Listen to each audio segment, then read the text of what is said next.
Hey everybody, just out on a little ride today in between rain and storms here in West Virginia. It's been, I don't know, on and off, 40s and rain and things like that. But today we got a little break. It's, I don't know, it's probably maybe 52. So not bad at all. Still a beautiful day to go riding. I just love these little back roads. You run through these little hamlets in the hills of West Virginia. Just, you just, can't get enough of it. You tool around and the roads are beautiful. And even in late fall, it's a beautiful place to be. So just enjoying the day, riding the 650, the F650 single. Some of you guys know these bikes. Great little bike. I love it. It's, it just, it's really good for these little back roads. And, this one's got a little story. I got it in Lower Michigan, actually, and I saw that it had low miles on it, but it had been sitting, and, it needed just a good going through. And the thing is, sometimes, and to their credit, people want to get as much money as they can out of their bikes and things like that.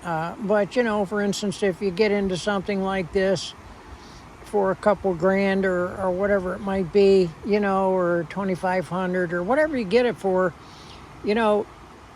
if you still have to go through it front to back, which I did on this, you're in upside down almost immediately. So, a lot of these bikes you do see, you got to get them for a fair price because, this one needed, these F650s are kind of notorious for needing steering head bearings.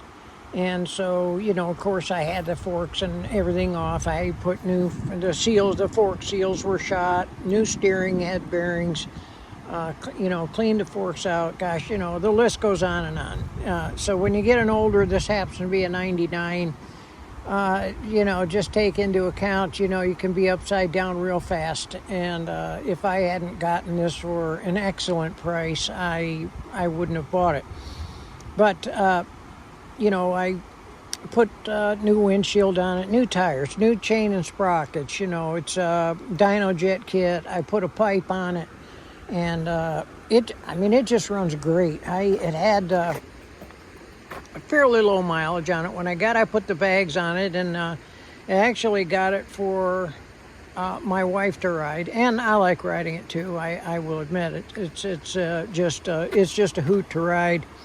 And it's low to the ground. I mean, for a dual sport, I'll say, loosely a dual sport, more towards the ATV line. But basically, it's kind of the ST is kind of an urban assault vehicle, if you will. It'll do back roads, dirt roads, 2-track, city, highway. It's just one of those bikes where they don't have to be 35 inches tall at the seat for people to enjoy it.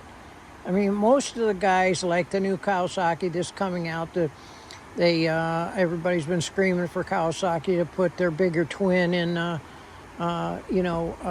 Versys style bike, and so Kawasaki's coming out with something similar, but it still does have a pretty tall seat height.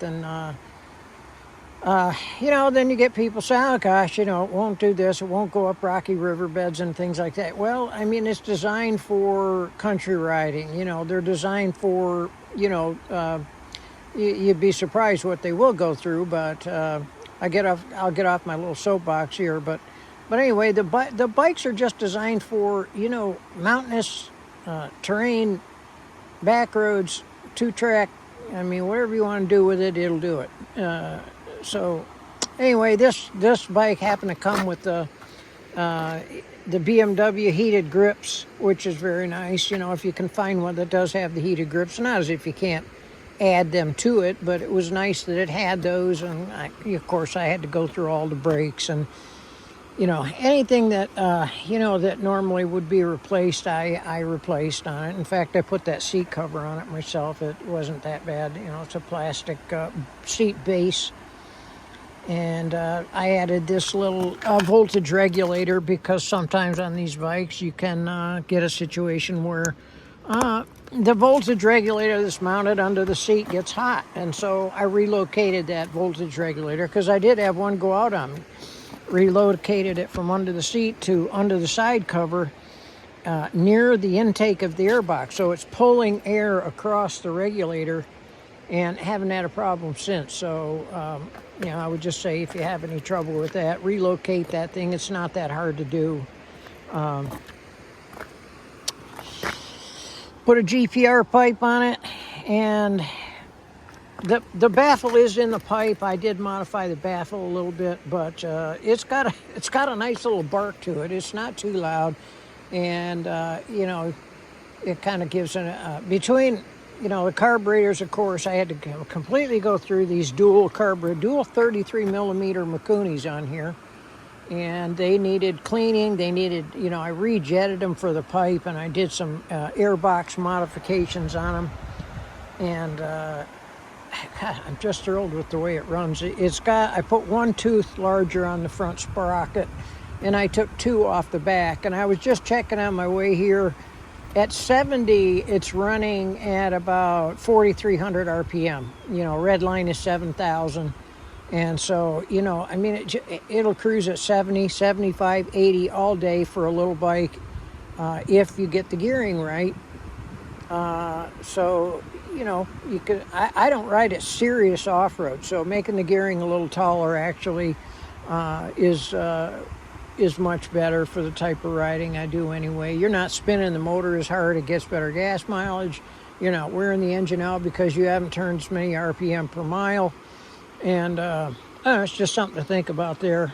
But pretty well designed. I feel like the Rotax engines are pretty indestructible. I did check the valves on these, which is not hard to do. One of the exhaust valves is right at what they call the limit, so I'll check them again this winter.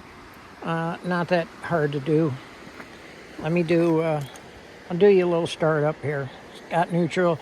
I disconnected the switch. Every time you have the kickstand down, it would shut it off, and I just don't care for that. Sometimes you want to jump off the bike, make a quick adjustment, and jump back on. I don't feel like every time I put the kickstand down, I need to have the bike shut off, so that's gone. So I'm just double check for neutral.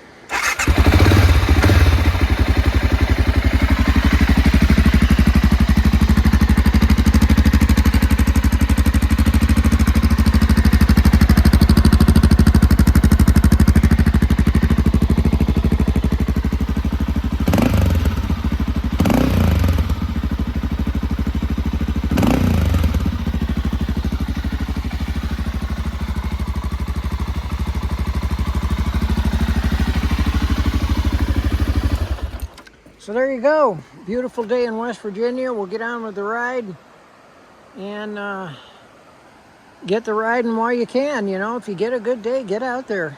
I just filled it with non-ethanol fuel, and I will put a little fuel stabilizer in there. But hopefully I'll get more days to ride it, so that shouldn't be an issue. And anyway, thanks for watching, and I hope y'all are having a great year.